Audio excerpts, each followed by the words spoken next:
Kapag galing sa hirap, mas matapang sa buhay. Kung mapapansin mo ang mga taong matitibay sa buhay, sila yung mga taong galing sa matinding hirap sa buhay. Mga naranasang grabe sa bigat ang mga problema na kung mararanasan sa buhay ng isang simpleng tao, susuko at susuko talaga. Aayaw at aayaw talaga. Bigla na lang titigil at tatanggapin na lang ang nangyari. Pero ang mga taong nag-decide na dumiretso lang sa buhay, sila yung matitibay na. Sila yung na-shape ang pagkatao dahil sa tindi ng hirap ng buhay o kaya sa tindi ng hirap ng sitwasyon. Talagang ang mga darating sa buhay nila sa future ay parang wala na lang.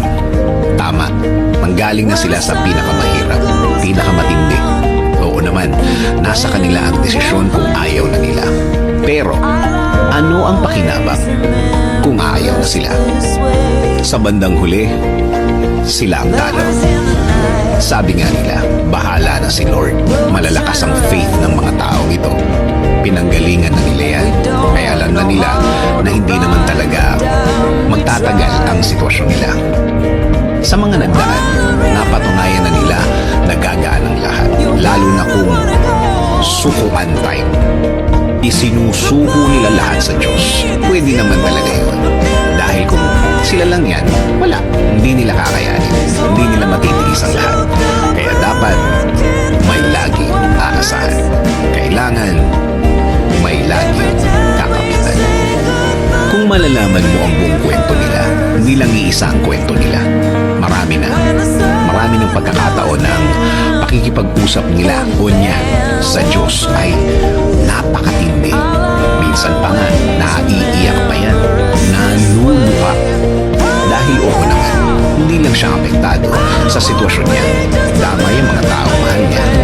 Damay ang mga taong malapit sa kanya.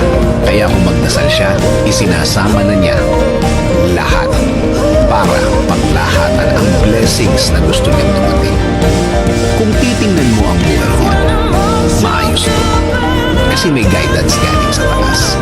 Kapag naman isinuko na niya ang lahat, may direksyon na tayo makukuha sa Diyos. May gagawin na siya. Makikita mo at gagaan na ang lahat. Huwag mawalan ng loob. Huwag mawalan ng pag-asa. Aayos at aayos ang lahat. Basta kumapit. Basta maniwala. Sa mga taong naging cause ng malaking problema mo, akala mo lang sila ang naging cause. Sa totoo lang, nire-ready ka lang ni Lord sa mas magandang plano niya sa buhay mo. Kailangan mo maranasan ang mga yan para mas umangat ka bilang tao, bilang anak niya.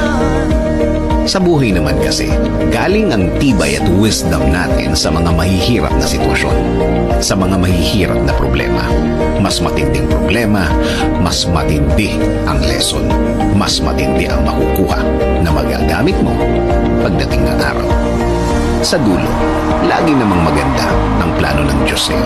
Sabi nga sa Jeremiah 29:11, "For I know the plans I have for you, declares the Lord, plans to prosper you and not to harm you, plans to give you a hope and the future."